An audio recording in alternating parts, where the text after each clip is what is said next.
Good morning to you all, my wonderful people. Back on here, this news. Nigerian government should admit wrongdoing. Lawyer Jimako reacts to U.S. report on incarceration of Mazi Nnamdi Kanu.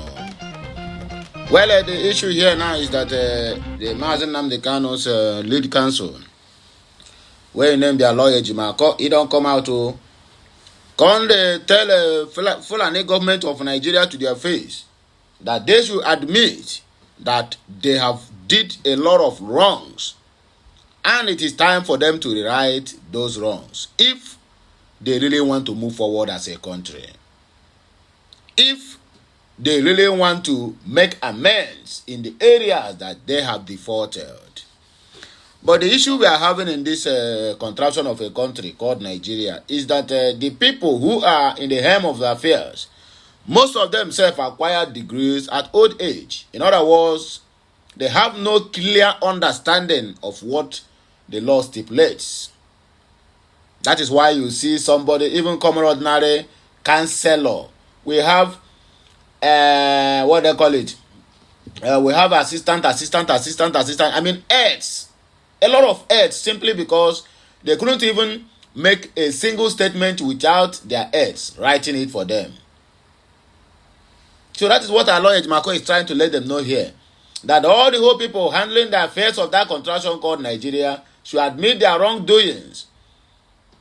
But the truth there is that they have bad advisors who never advise them well because they cannot reason. So the ones who are reasoning with them or who are reasoning for them, because somebody have to reason for you and come and tell you what to say, and not giving them the good advice, simply because of lack of education or understanding or clear understanding of what is happening or what they're supposed to do. That is the problem that is bedfelling that zoo called Nigeria. Anyway, my wonderful people, now here we go to start this news. A lawyer Jimako is trying to make case for Mazi Nnamdi Kanu once again, maybe at the International Criminal Court, ICC, with the help of the U.S., because U.S. have already concluded their report on Mazi Nnamdi Kanu's incarceration, on the arrest of Emefiele, who is also happens to be a Biafran, and also what they call it, the intimidation, the malpractices, the what they call it, the wrongdoings during the governorship election that happens in Lagos State. All these things are being boils down to let Biafrans go. You know, U.S. is a people with a kind of a wisdom, earthly wisdom. They don't want to say it sporadically or to let the people know that they are supporting Biafra, but indirectly they are just telling Nigerians that let these people go. One, they in all the whole election they did in 36 states, they didn't comment anything in all the elections, even in the one that happened in Kano, where a small boy of 5 years was given a PVC to go and vote. They didn't comment on it because they don't see any need to comment on it. The only way they commented is on Lagos State, on the intimidation of the Biafrans in Lagos not to vote their preferred candidates. And also commented on the issue of Mazi Nnamdi Kanu, who is a Biafran as well. And also commented on the issue of Emefiele, which is also a Biafran. So you that is listening to me, what do you think? They don't want to come out fully so that the world will not be against them. Because of our crude oil, which the so-called Nigeria or the zoo government are using to bribe countries to support them against the Biafrans. That is why you see U.S. are trading with caution. But indirectly, they know the point. They know the truth. And they are supporting the Biafrans. So that is why the Jimako now came out to make a case for Nnamdi Kanu. And in another development, zoo government announces plan to create 2.5 million jobs after sending over 12 million people into poverty. You want to create 2.5 million jobs. When you ask them now, they will tell you this one is a anti-2040s plan. On the long run. That is what you keep hearing every day. On the long run. On the long run. Not on the long run. That is what Buhari keeps shouting. On the long run. On the long run. Until Buhari finished 8 years. We are still on that long run. Oh. I hope we are not going to run ourselves into problems.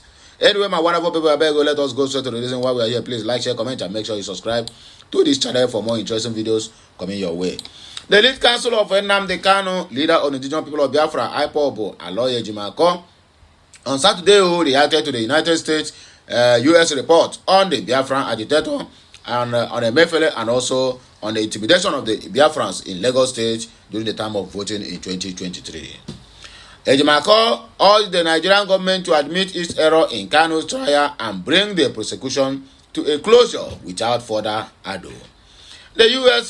2023 country report on human rights practices, Nigeria said the Nigerian secret police violated Kanu's rights during his arrest and extradition, which U.S. have already concluded on their report.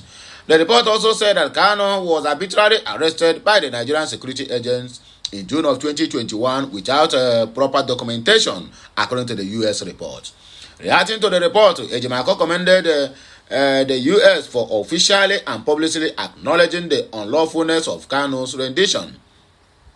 A statement is signed by Ejimako reads, the attention of Mazi Nnamdi Kanu's legal team has been drawn to an official publication a few days ago by the United States government captioned 2023 country report on human rights practices, Nigeria, whereby the U.S. government acknowledged the obnoxious or obvious that Nigerian secret police had violated Kanu's rights during his arrest and extradition, and that Kanu was a victim of arbitrary arrest in the June of 2021. But U.S., I enjoy it most if you can use this word, abduction, because they abducted Mazi Nnamdi Kanu. That was not arrest.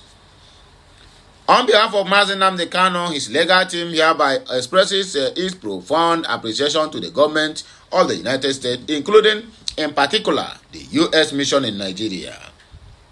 It is indeed a demonstration of diplomatic courage.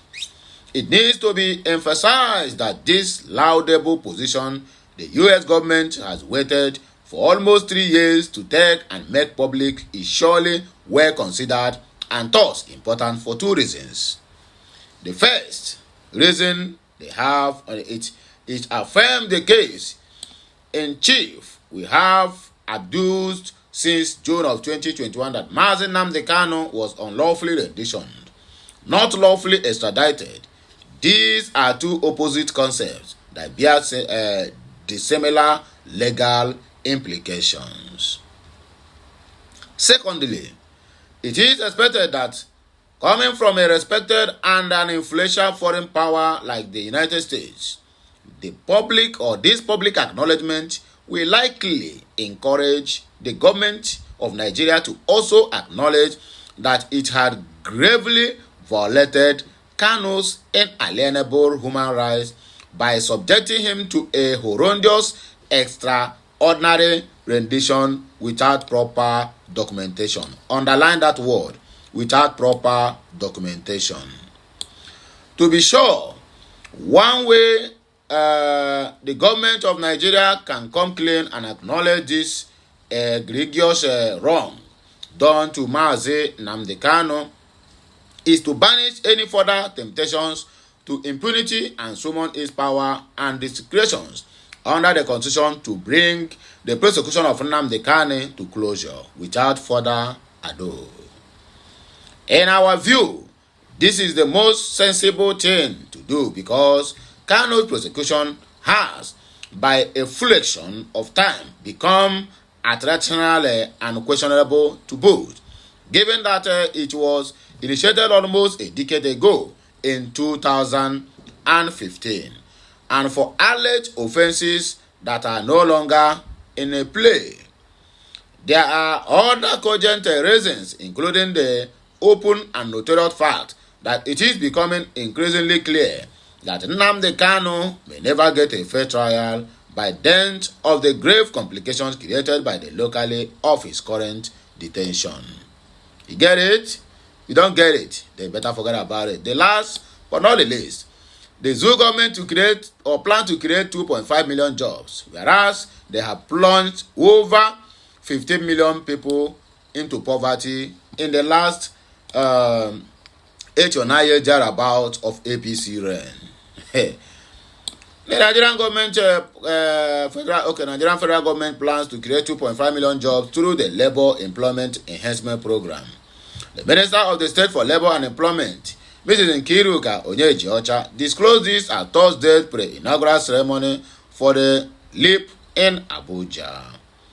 She noted that in a quickly changing a global environment, it was crucial to Labour Party provide the Nigerian workforce with the essential tools and opportunity to succeed in the digital era of buying sewing machines and keke napepe. She noted that the LEAP aimed at for zero hunger, zero poverty, economic growth, and decent jobs through 6 strategic initiatives. The LEAP vision is to train and equip 2.5 million people all over the world. In Nigeria, youth unemployment remains a pressing issue, with over 13 million young people currently unemployed. According to recent statistics, initiatives like LEAP are crucial in providing young people access to training, employment opportunities, and entrepreneurial support. This will address the challenge of youth unemployment and promoting social inclusion in all ramifications. The initiative is a comprehensive strategy to address key challenges facing our workforce, such as job creation, skills development, and migration control. She said, the development comes as Nigeria's unemployment rate surged to 5%, according to the National Bureau of Statistics, third quarter of 2023 labor data. And my people, now here we go take back break. Like you have a voice again, please endeavor to share this message because US is 100% behind the Biafran struggle and the freedom of Mazi Nnamdi Kanu. Like, share, comment, and make sure you keep subscribing for more and more interesting videos coming your way. Que Messiano.